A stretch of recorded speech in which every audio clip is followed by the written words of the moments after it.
In our last hearing on August 16, Friday in Pampanga, Secretary Roque was invited by the Squad Committee. And Attorney Harry Roque sent a letter dated August 13, 2024, addressed to the Honorable Chairman, Robert Ace Barbers.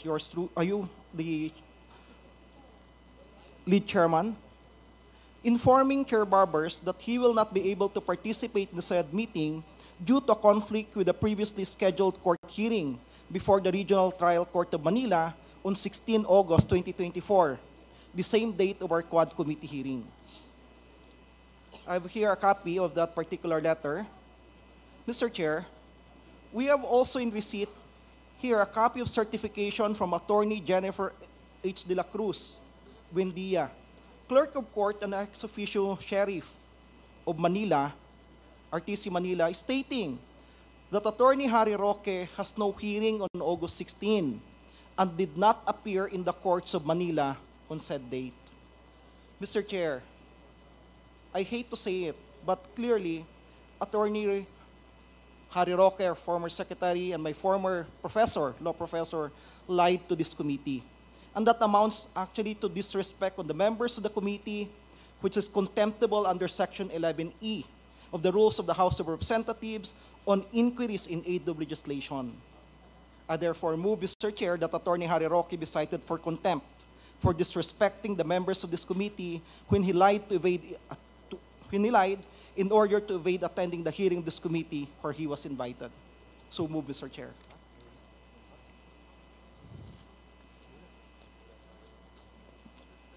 I did not quite hear what you said, Congressman Salo. Can you please repeat? Are you moving for the committee to cite Mr. Attorney Harry Roque in contempt? Yes, Mr. Chair. Pursuant to Section 11E of the Rules of the House of Representatives in aid of legislation. Mr. Chair? Mr. Chair. 1 minute suspension.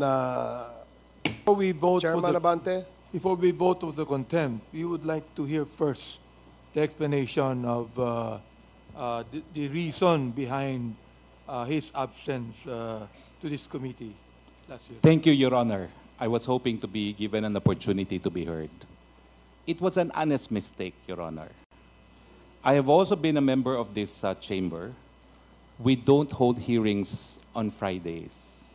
So when I saw the notice of hearing, I assumed that just like the first and the second hearing where I attended, that it would be on a Thursday. And that is true, that I had a hearing both in the morning and in the afternoon. And that is why I sent that letter. By the time I realized that it was a Friday and there was in fact a hearing, it was also close already to lunchtime, and the hearing was in Pampanga. So I apologize for the honest mistake, but the truth of the matter is I have been here on Thursdays, so 2 hearings already, and I just assumed that just like in the past, where we don't hold hearings on a Friday, that the hearing would be on a Thursday, as in fact today is also a Thursday. So it was an instance of, okay, there's a hearing, it's on Thursday again, and I have a hearing on Thursday. That's why I sent the letter right away, not even realizing that 16 is a Friday. That was an honest mistake. Had I had any intentions not to appear, I would not have appeared today as well. But in the first 2 instances, and those were the 2 instances where I was invited, I in fact appeared. I have no wish to disrespect the very same body of which I was a part of, which I consider at some point in time as my happy place, in fact, the House of Representatives. Thank you, Your Honors. Yung assumption nyo, mali. Opo, mali nga po yun. And therefore, pag nag-assume ka ng mali, you should be ready for the consequences. Hindi ba dapat ganon? Yes po, but there was no intent to disrespect this chamber. I'm not asking whether you have the intent. Ang tinatanong ko lang po doon is, kung nag-assume po kayo ng mali, hindi po ba dapat tanggapin ninyo yung consequences? I will, of course, accept the consequences, the decision of this body, but since I was given an opportunity to be heard, I thought that there should be allowance for honest mistakes. Kasi, pagpasensya mo na ako. Kasi ako, I know that you have been practicing as a lawyer for a long time. Di po ba? Yes, Your Honor. And as a practicing lawyer, lahat po ng schedule ninyo nakalagay. For example, for the week, kung ano ang hearing mo for the week, ano yung appointment mo, nakalagay po. Di po ba? Totoo po yun. Kaya nga po, doon sa certificate, talagang may hearing po ako nung Thursday. And mali nga lang po yung assumption ko na yung sumunod na hearing ay hindi na pala Thursday dahil puro Thursday po tayo. Ang ibig nyo pong sabihin, wala sa schedule ninyo yung dapat umattend kayo ng hearing sa Friday, nung Friday? Yun nga po, nailagay ko po siya ng Thursday kasi every Thursday po yung hearing natin. Then, as it is, kayo po lahat ang may kasalanan. Wala. Opo, pero wala naman. Participation ng iba. Opo, pero wala naman pong intention to disrespect the Hindi ko chamber. po pini-question yung intention nyo. Ang pini-question ko lang, as a practicing lawyer, ang alam ko, yung mga lawyers, meron silang sinusulatan lahat ng kanilang mga schedule. In your case, kung nakalagay yung schedule na yun, dun sa, yung event na yun, sa yung book of schedules, dapat alam ninyo. Sa totoo nga lang po, dahil akala ko Thursday, nakita ko na morning afternoon ng hearing ko, sumulat na ako kaagad to inform the committee as soon as possible dahil ang buong akala ko po talaga Thursday. Attorney Roque, marami na pong namatay dahil sa maling akala. Kindly bear that in mind. Person Attorney Harry Roque was cited in contempt for violating Section 11, Paragraph E of our rules. And after the contempt, the proper motion is to follow Section 12, which speaks of the penalty. Is there any motion?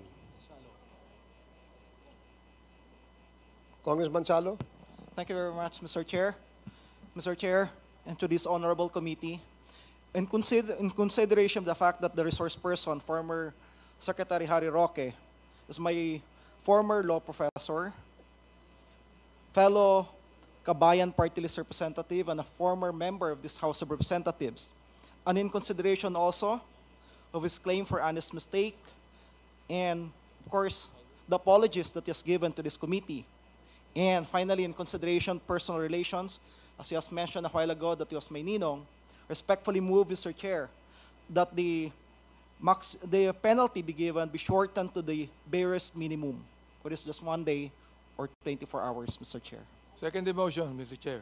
There is a motion, Second motion, duly Mr. Chair. seconded, to impose a penalty of 24 hours to our resource person, Attorney Harry Roque. Hearing no objection, the motion is carried. One Mr. minute Chair. suspension.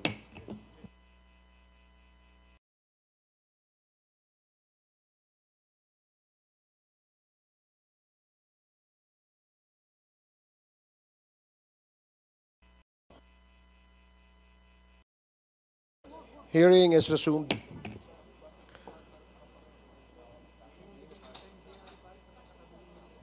Congressman Abante. Mr. Chair, may I continue the interpellation here? And I would like to interpellate only Ms. Paterna and Ms. Macarenas. Okay, Mr. Chair. before that, Congressman Abante, the ruling has been made on the contempt order of this committee to our resource person, Attorney Harry Roque, and imposing a penalty of 24 hours detention in the detention facility of the House of Representatives. So after the committee hearing, may we ask Attorney Harry Roque to, at the LSB or the SAD, the Sergeant at Office of the Sergeant at Arms, to assist Attorney Harry Roque to his detention center. Thank you, Mr. Chair. I would like to move for reconsideration. It is not the severity of penalty, but the deprivation of liberty that I am appealing from. I believe that the right to liberty is amongst the most important of basic human rights, and there being no showing that there was an actual lying, but an honest mistake, and there was no actual disrespect, as evidenced by the fact that I have appeared 3 times out of the 4 invitations, I believe that any form of punishment by way of deprivation of liberty is unwarranted. Thank you, Mr. Thank you, Chairman. Attorney Harry Roque. Let it be of record that Attorney Harry Roque is asking for a reconsideration on the contempt orders that the committee has issued. Under our rules, there must be, again, another vote on this.